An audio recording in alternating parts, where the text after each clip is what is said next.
Okay, welcome everybody. My name is Megan Levy. I'm a resilience strategist and energy emergency assurance coordinator for the Wisconsin Office of Energy Innovation, the state's designated energy office. If you weren't aware that we have one, now you are. I'm so happy to be here today with our audience, both in person and virtual. Because of our hybrid nature, I'm going to ask that you, if you do have the WOVA app, go ahead and enter any questions in that. Even though this was supposed to be a workshop, there's going to be a little more interactive. We had to sort of pull that back into a panel. And so these folks who would have been table moderators are your panelists, but I hope that we'll still have an exciting discussion about building decarbonization. I think especially with today's news, with the study out of California that shows how much methane's leaking out of your stove, even when it's not on, and your other natural gas appliances, this conversation about decarbonizing our buildings could not be more timely. So one of the reasons that I'm moderating this session is because our colleague from the Rocky Mountain Institute, Lauren Reeg, unfortunately could not be with us today in person, but she is here virtually and will be up on the screen momentarily through the magic of technology. There she is. Hello, are you able to see me? And we can hear you too. Oh, perfect. What more could you ask for? All right, take it away, Lauren. Awesome. Thank you, Megan. And I'm sad I couldn't be there with everyone in person today, but happy I could still do this presentation. Is everyone able to see the screen? Yep, looks great. Awesome. All right. Well, hello. My name is Lauren Reeg. I work on building decarbonization at RMI in the Midwest region. And today I'm here to do a quick presentation about building decarbonization 101, kind of get us all on the same page. So building decarbonization is a super hot topic. We are seeing it all over the news between what is building decarbonization, what is building electrification. That study Megan shared this morning out of California on gas stoves, it's everywhere. But what is building decarbonization? Well, it's emissions that come from the building sector, and it falls under three main categories: direct, indirect, and embodied. So direct emissions happen when you turn on a light bulb or you're using electricity in your house. That electricity is probably coming from a power plant down the road. If that power plant is a solar or wind farm, it's not producing any emissions. But if it's coming from a coal plant or natural gas plant, the emissions that it took to make that electricity are considered direct. Indirect emissions, also called on-site emissions, those emissions are when you're burning natural gas or fossil fuels in your own home or building. So when you turn on your gas stove or your gas furnace, you're combusting emissions, you're combusting fuel in your home and creating emissions. And then embodied emissions are the emissions that it takes to build a house. So the paneling on the side of the house, the roofing, the bricks, the plaster in your walls, the amount of emissions that it takes to make those and build your house with them or the building is considered embodied emissions. Now, we've done a really good job in the United States of reducing our electric emissions from the electric power sector, and it's something that we're still working on. But since 2007, we've reduced emissions by about 40%, but that can't be said for the building sector. Building sector emissions have only been reduced by about 3%, indicating that this is something that Wisconsin and the United States as a whole should really be focusing on. Now, I'm going to really focus on direct emissions today, and direct emissions are really important. One, because unlike indirect emissions, they haven't been really focused on.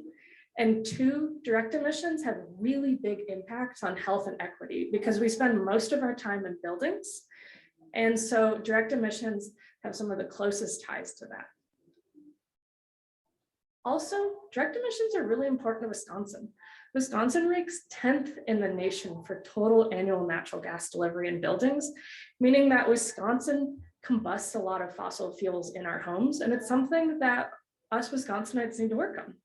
So that is another reason why direct emissions are super important, specifically for Wisconsin.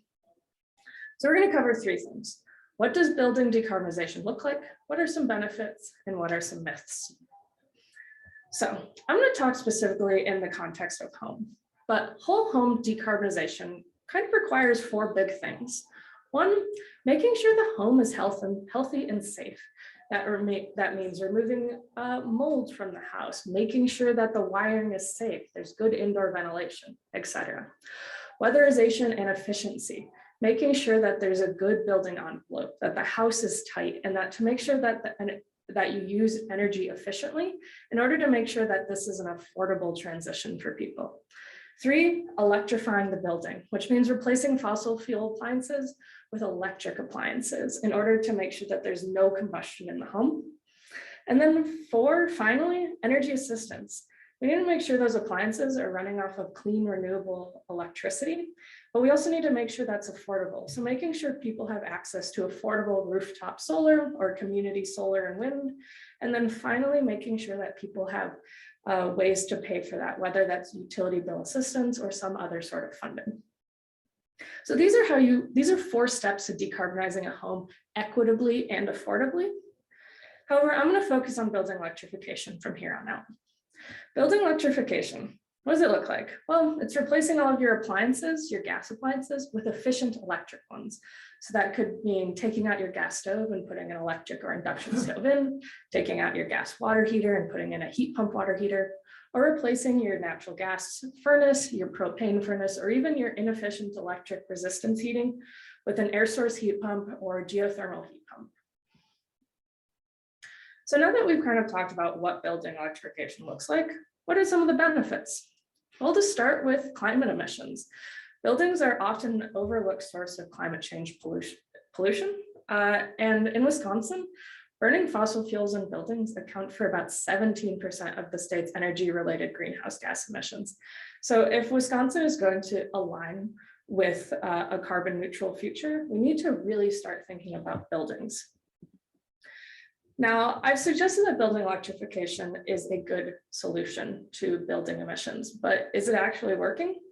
A lot of people ask the question, are heat pumps better? Well, our research says it is. In almost every state, including Wisconsin, putting a heat pump in now versus putting in a gas furnace, you will see immediate emission savings. And those emission savings will get even better as the grid gets cleaner. Now, Governor Evers announced a goal of 100% clean energy by 2050, meaning that if we can electrify our buildings, the emissions related with heat pumps and all the induction stoves and electric appliances will just get cleaner and cleaner until they are carbon neutral. Another big benefit is health.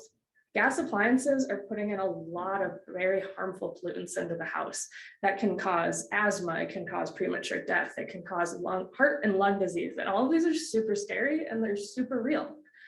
But in order to replace gas furnaces with electric furnaces, we can remove all of this harmful gas pollution. And also, it's important to really think about health because we spend about 90% of our time indoors, and indoor air quality does not have a standard like outdoor air quality. So it's actually really scary, but when you turn on a gas stove, your indoor air pollution could be illegal if it was outdoor air pollution. However, indoor pollution doesn't have standards. So it's something that's really scary and something you have to think about. In addition, there's a lot of co-benefits. So I've talked about the indoor and outdoor air pollution can be improved with building electrification, but also with building electrification, you don't have to worry about gas-related leaks, explosions, or fires. And you can also improve your thermal comfort because these are efficient and affordable appliances. So you do not have to be worried about turning on an expensive gas furnace or an expensive propane furnace in order to heat your space. Now, it can also be cost-effective in certain situations. So it's cost-effective to electrify a building when it's a new construction, mainly because you can avoid the up to $5,000 or $6,000 in gas infrastructure costs, because those are just not needed. Also, it's cost-effective to switch from electric resistance or delivered fuels like propane, because these are really expensive fuels. And then in addition, you can avoid the cost of health and emission impacts when you put in electric appliances. And then finally, there's big benefits in jobs. Electrification would add about 4,500 installation jobs to the already 56,000 energy efficiency jobs Wisconsin already has. And it would allow the state to compete for even thousands more jobs in manufacturing. Now, I want to touch on one myth before I hand it back over to Megan. A lot of people are worried about heat pumps working in cold climates. And 10, 20 years ago, heat pumps couldn't work in cold climates like Wisconsin. And that's something that this state really needs to be worried about. But technological advances have finally allowed heat pumps to perform in cold temperatures. Leading products are now capable of performing well below 10 degrees Fahrenheit and operating at more than double the efficiency of electric resistance or gas systems below zero. These aren't just manufacturer claims either. Heat pumps have been successfully field tested in our neighbor Minnesota and as far north as the Arctic Circle. So it's important to know that they do work in cold climates. So with that, I will thank you and I will hand it back over to Megan. If anybody has any questions on building decarbonization from this 101 presentation, I am happy to take them over email there. So thank you, Megan, and I will hand it back over to you. Okay. Well, thank you, Lauren. That was fantastic. And I really like those graphics. And as Lauren said, because we can't have the same sort of workshop-y informal session that we wanted to have.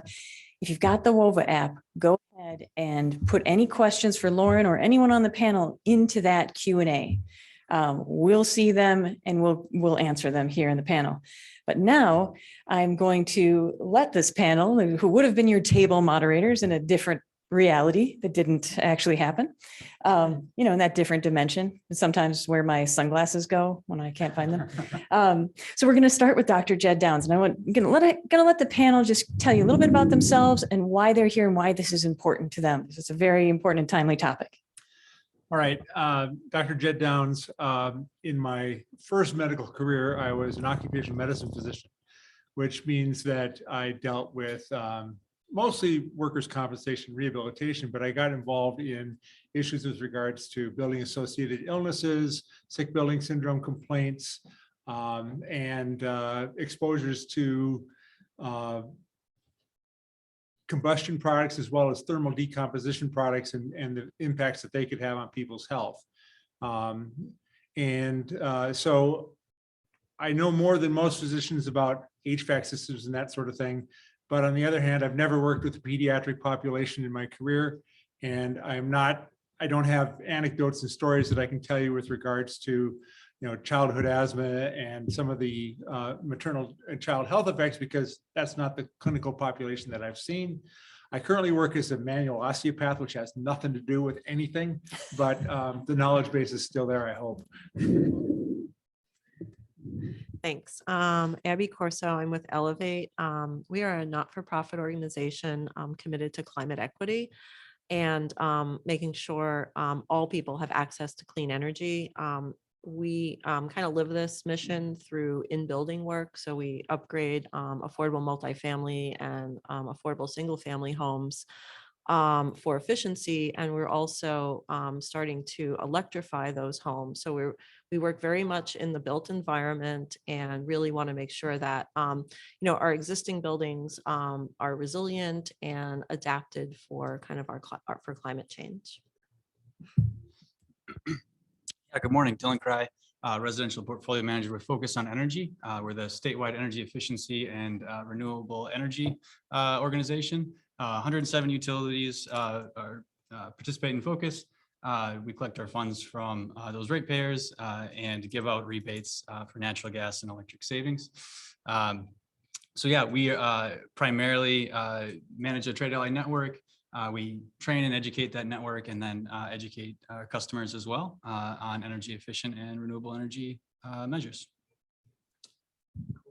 I'm Alex Harris with HGA Architects and Engineers. I'm a mechanical engineer, but my role within HGA is really a sustainability specialist. And so I work kind of where energy efficiency and electrification of buildings in the commercial sector and renewable energy intersect. So I work both on the efficiency of the buildings, geothermal systems, advanced HVAC systems, as well as solar and electric renewable energy generation. So that's my background and experience. Megan, I'll turn it back to you. Excellent, excellent. So you can see we've got a great panel here with sort of a wide breadth.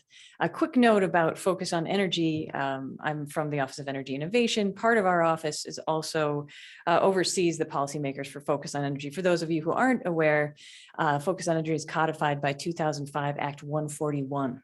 And in order to change it from an energy, electric and gas savings program to a decarbonization program, that would take legislative action. So let's not go after Dylan on that. It's not in his control or mine. Thank you. But there's a lot, but Dylan being a residential specialist, we get to partner a little bit between the state energy office and focus. And that's one of the things that I think can bring opportunity to our state. We are 100% federally funded at the state energy office.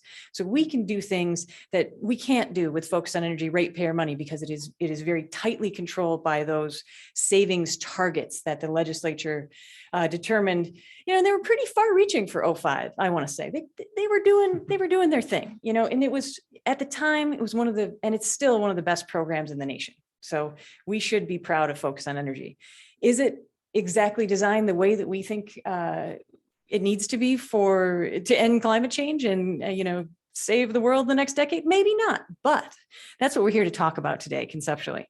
So one of the things Dylan and I have talked about is how we could use federal funds to do the kind of rehab that homes need before they can even be weatherized, before they can even do any energy efficiency. And that's one of the big problems we have with aging housing stock that's in poor condition. But the American dream is to own your own home.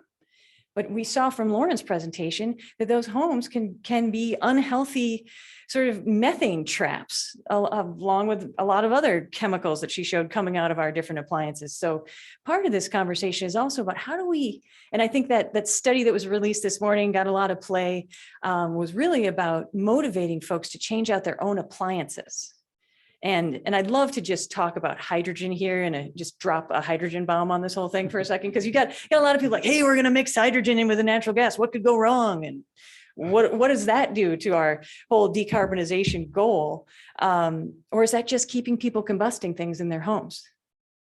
It's one of the questions that I have for our panel here is what is your perspective on hydrogen as a bridge fuel to our decarbonized future? Do we have time for that? Since, we've been watching this whole natural gas thing, that was our bridge fuel, right? And now we're using much more natural gas than ever before for both electricity and thermal. And it's costing us how much more this winter? And a lot of that is the effects of Winter Storm Uri still making their way through the system. So one of my big concerns at the Energy Office is energy security, is making sure that we have, and just to echo what Abby said, it's about energy justice and energy security. We can't have energy independence without both energy justice and energy security. And doing things like decarbonizing our residential buildings through our commercial buildings is one of those things that can get us there. And I really like the way Lauren highlighted that in her presentation. So don't forget to put a question in the Q&A, but I'll just throw it to the panel. Anyone want to talk about hydrogen? Alex, behind your mask, I see you going, oh yeah, Actually, not hydrogen. Yeah, I have very little experience with hydrogen. Most of the commercial projects we're doing, we have to basically play to the fuel sources that are available now on the market.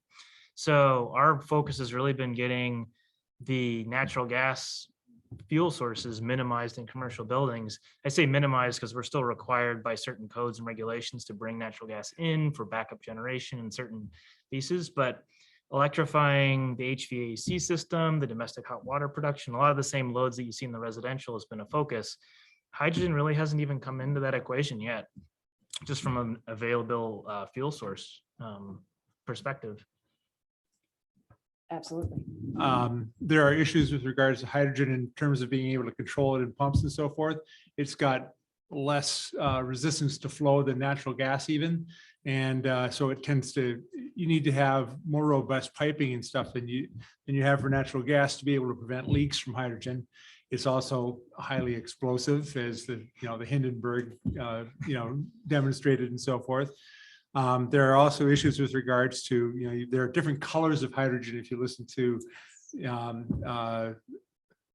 sustainable energy podcasts and so forth, there's green hydrogen, which would be probably from electrolysis of water. It takes a lot, which has a major, it's maybe 50% reduction of energy stored from the energy put into it in order to get hydrolysis. And then you have a loss of energy when you burn the hydrogen the other direction, less so with a fuel cell than with combustion. Then there are issues with, most of the hydrogen that's available is made from natural gas. And many of those processes are going to end up with CO2 as one of their byproducts anyway.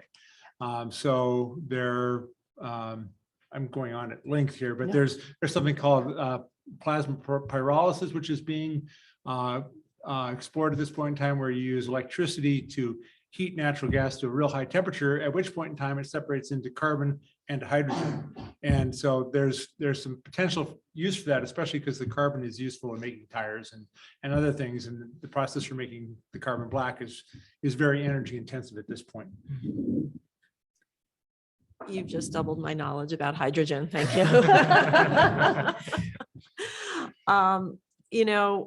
It's not something that we're also dealing with at the residential level. I mean, the homes we go in, they're heating their kitchens and living rooms with their stoves at the moment. So, our approach is like, we have the technology, we can electrify these units, we can electrify these buildings, then we should move forward with that, and not, test new technologies on low-income populations.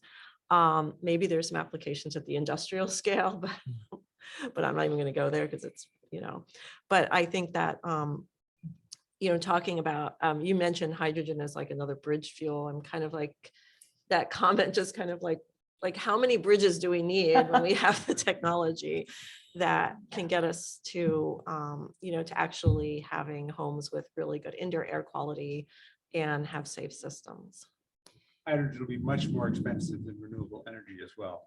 Yeah, it's a bridge to nowhere. I'm sorry. I was really I just teed that up so that we could talk about that. But we are seeing that. We're seeing our utilities right now. WEC Energy Group just suggested mixing hydrogen in with natural gas, because dilution is the solution, I guess, in a Michigan pipeline. However, I bring that up because from a policy standpoint, I think it's bad policy. I don't think that, to your point, Dr. Downs, it's far more expensive. And then there's a big study in Leeds, England, in which they found that no existing natural gas appliances can burn a mix of hydrogen. So you have to replace all your appliances anyway. Well, those induction stoves are fantastic. So if you're going to replace everything, why not replace it with electric? Which brings me to a question we have in the chat. And Alex, I'm thinking this one's kind of for you. Any Wisconsin examples of converting existing buildings? And Mark, are you in the room? Oh, did you mean commercial buildings or residential? Either. Okay. So, and we did hear an example this morning, a great story about a two-story residential home, about 1,800 square feet, that was converted to air source heat pumps. But he's also looking for financial info, which I think that's kind of the crux that we all look at. And I encourage you to look at that session from this morning, because she did have a whole kind of a spreadsheet of what it cost for her personally.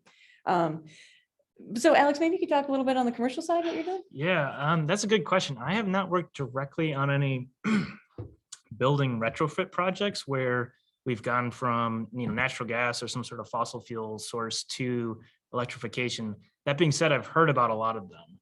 And so in most cases where we've seen them, it's been when the boilers or equipment in the building is at end of life and needing to be replaced. And then we look at the options for what heating and cooling sources could fit. Geothermal has kind of been our gold standard for the commercial side of the industry in terms of what we can fit in there. If the site supports it, we've seen some geothermal conversions of buildings from existing boilers. The last one that I heard about, I think, was Johnson & Johnson. I think it was in Minnesota. Anyway, there's a couple places where they've done large scale projects for the switch from fossil fuel boilers to some sort of geothermal if the site will support it. That's probably the best example I can give right now. In terms of the electrical or the residential side, Abby, do you want to take a look at that?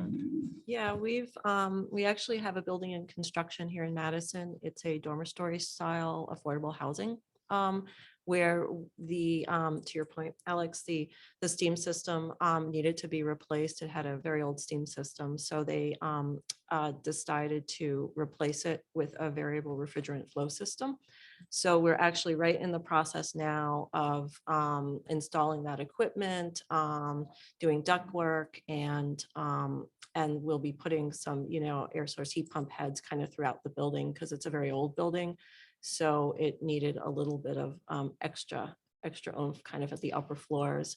We actually have 2 more buildings. Hopefully that will be coming online this year, both affordable housing where we're converting their natural gas to heat pump systems. And there's lots of opportunity, but lots of barriers, especially around first costs and keeping resident bills kind of low, because in many of at least the buildings we work in, which are affordable multifamily, there's no cooling in the building. So when you're adding heat pump technology, you're actually adding a cooling load, which is really important from a health standpoint, but it does add extra costs to the monthly bill. So we're working through a lot of those issues with our building owners, but also trying to have conversations about metering structures in these buildings, because many of our residential units are individually metered.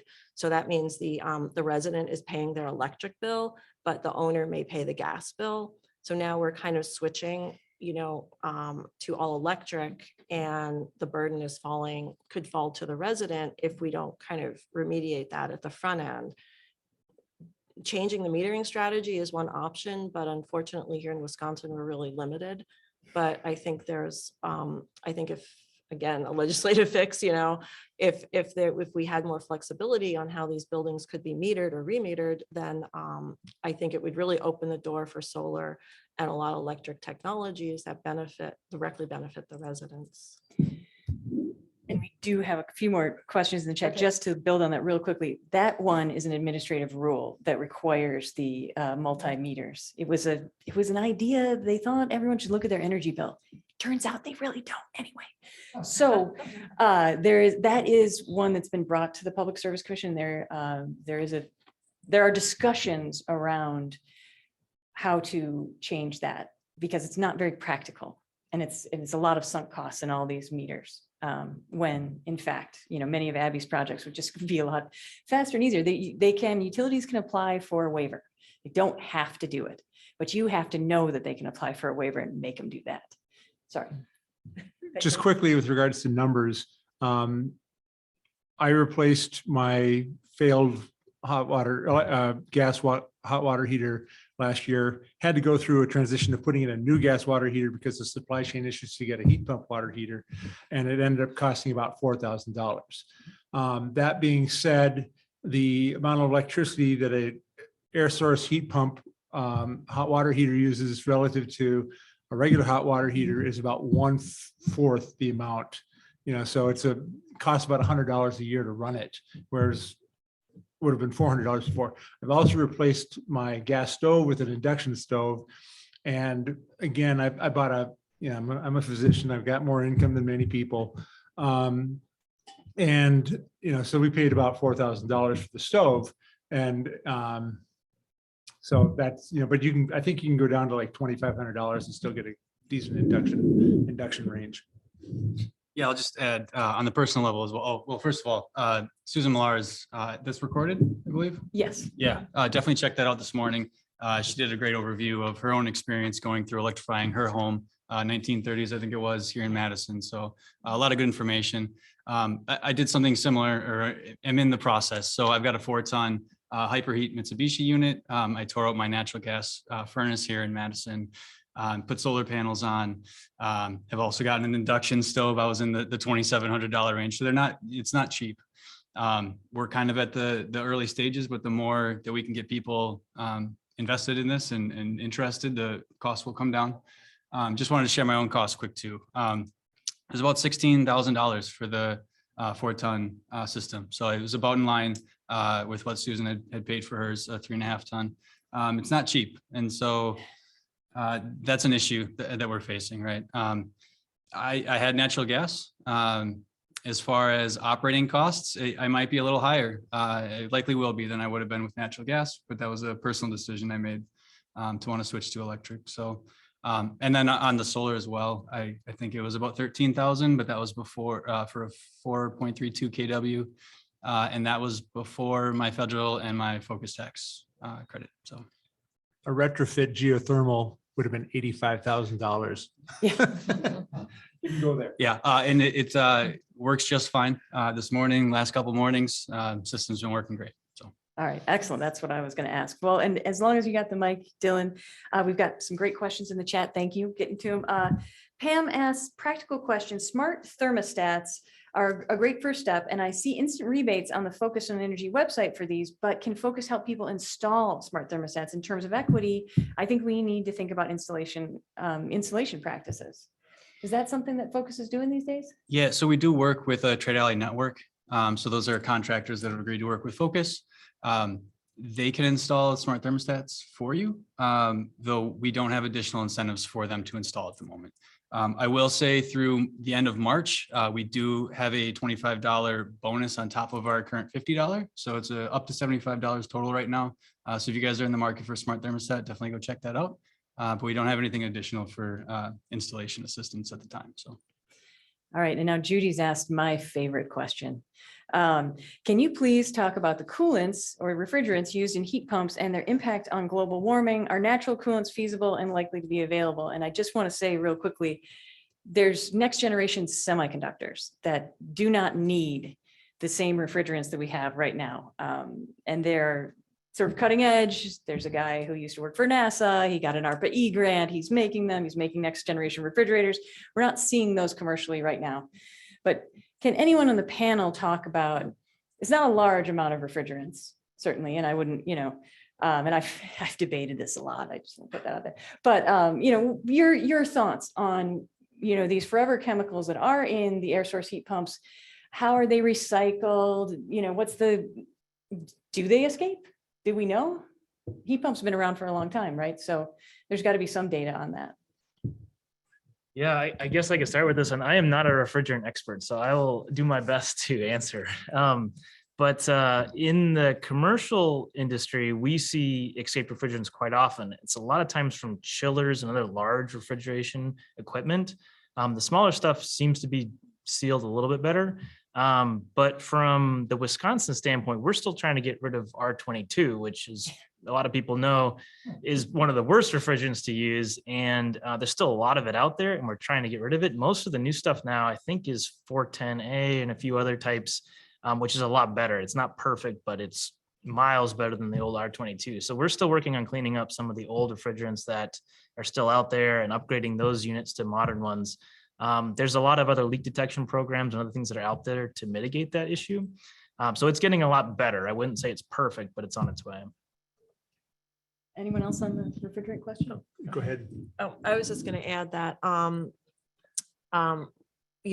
as part of the install processes, we make sure the contractors have, they're certified to handle refrigerants, so that any contractor we're working with, knows what they're handling to kind of avoid leaks or, and then, when we're sourcing equipment from a supplier or manufacturer, it's something that we also, ensure the type of refrigerant that's going in. We can't eliminate it right now, but we can kind of do some things on the front end.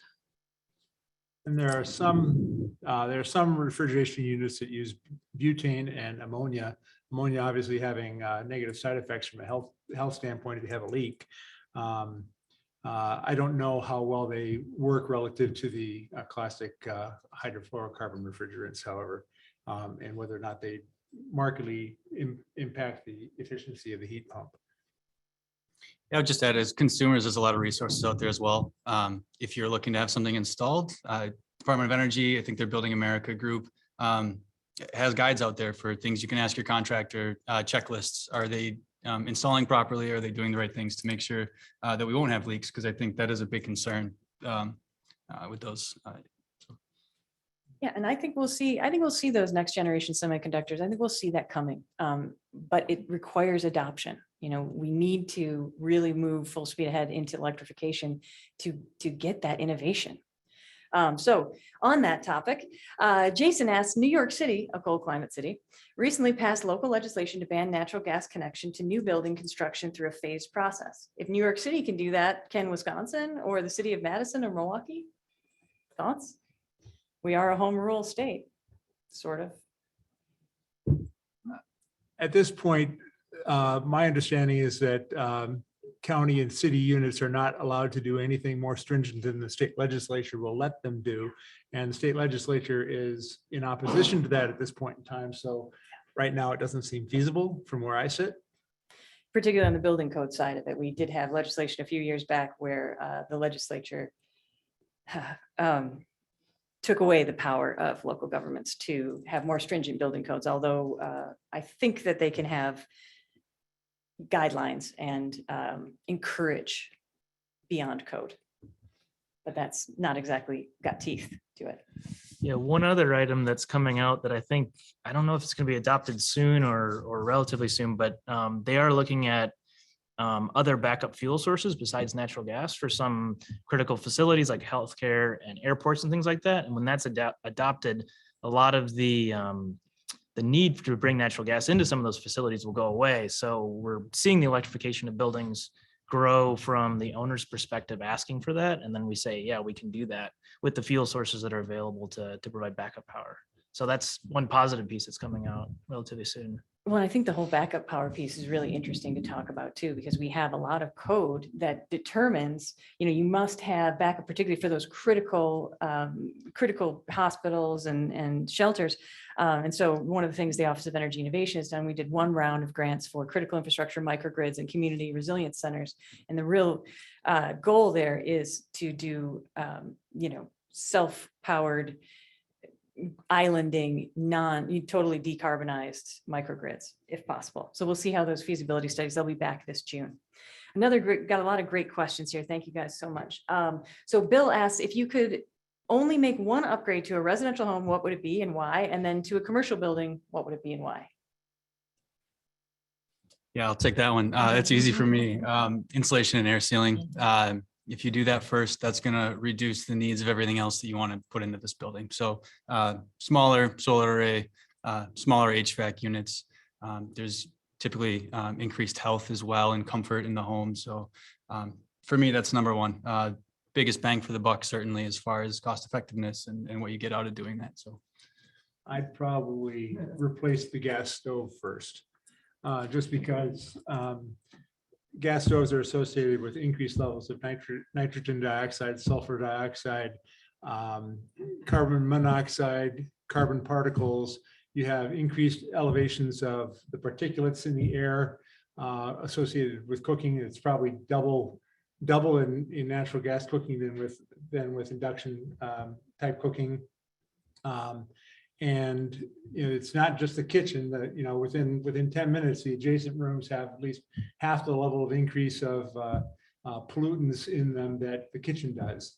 And so that's a relatively low cost intervention. So I would probably put that one first, even though I don't have any disagreements with the reasons for insulation and so forth. yeah, absolutely. And with the insulation air sealing is crucial that we ventilate properly as well. So build site, ventilate right.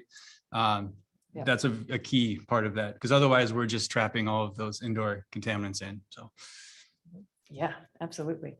Are there discussions, Pam asks also, are there discussions about when weatherization programs can suggest installing air source heat pumps when weatherization work is completed for low-income residents?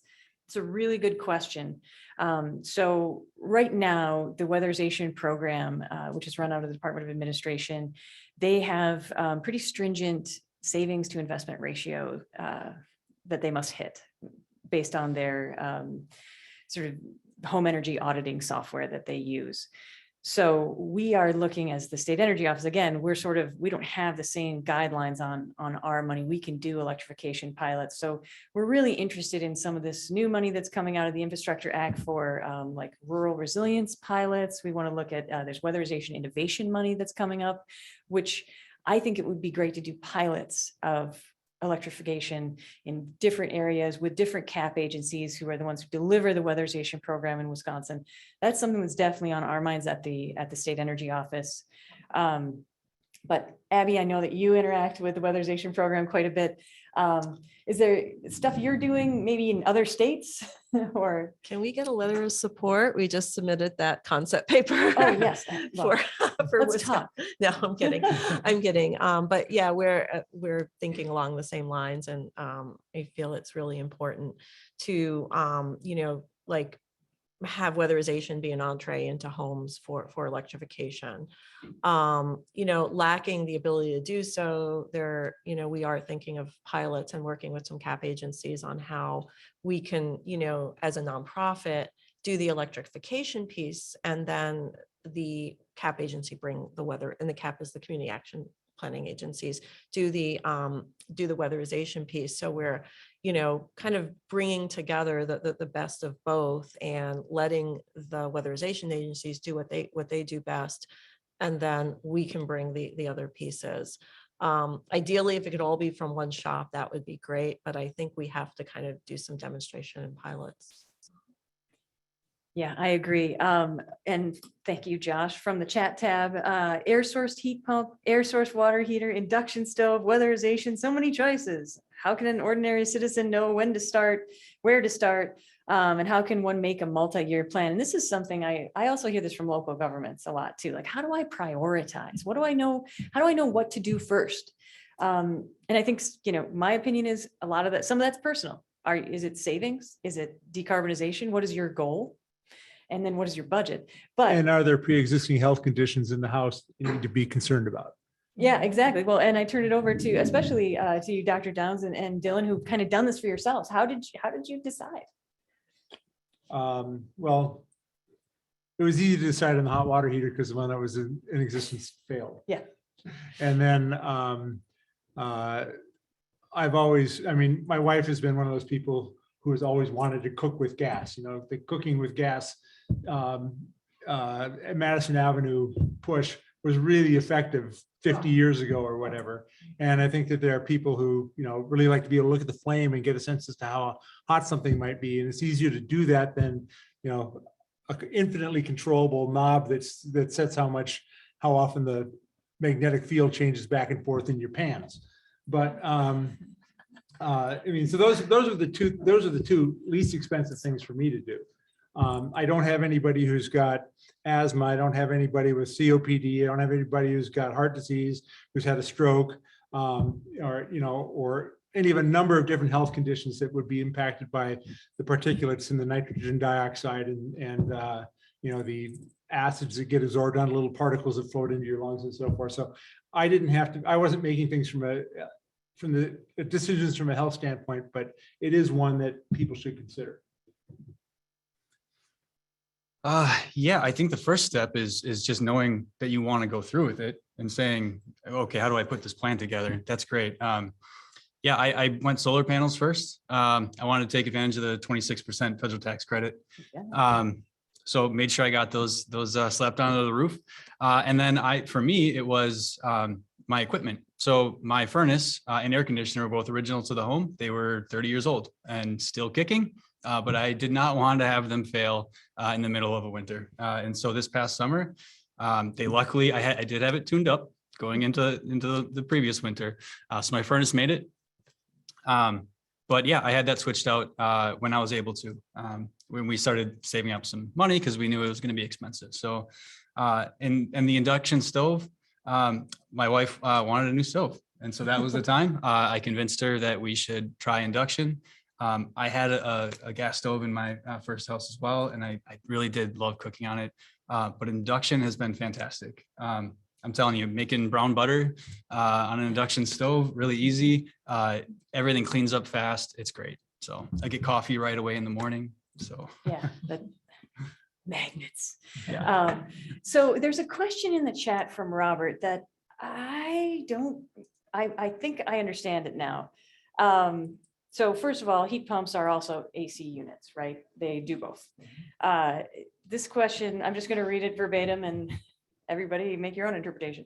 Manufacturers of all-in-one heat pump / AC units to retrofit existing apartment buildings. I think he's looking for cost versus natural gas, AC all-in-one units, magic pack only found so far. Robert, are you an engineer?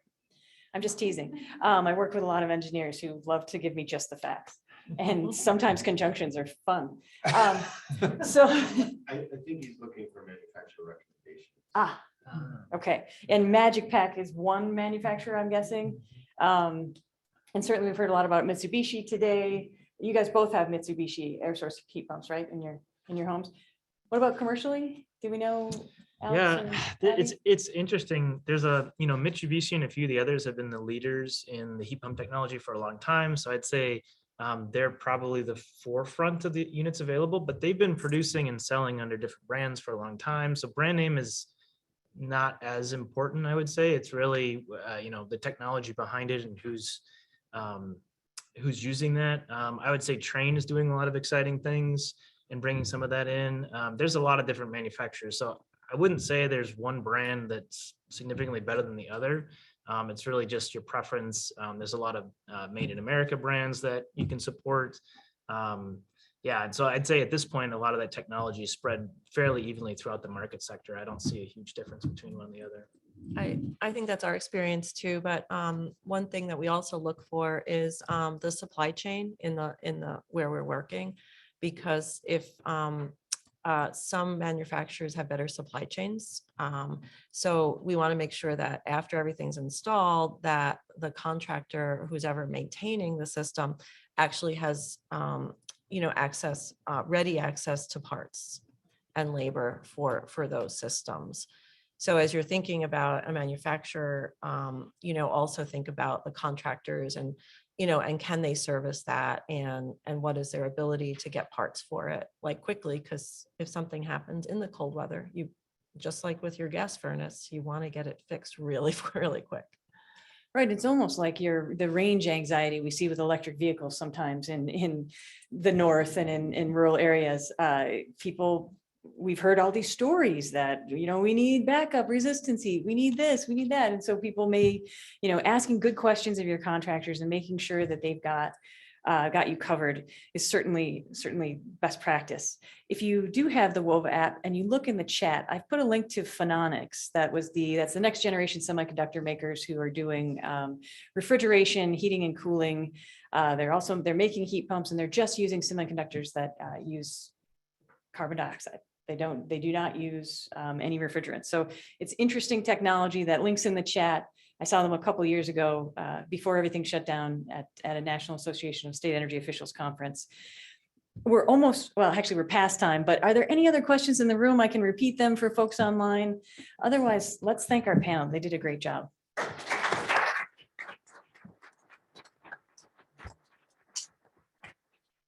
And if you have individual questions, I'll hang around for 15 minutes or so if you want to ask anything that were with regards to health and impacts of air pollution, that sort of thing. Okay, great. Thanks so much. Thanks, Megan. Thank you. Thank you. Question. Yeah, absolutely. Painless. Yeah, relatively. That's good. Good questions. Really good questions.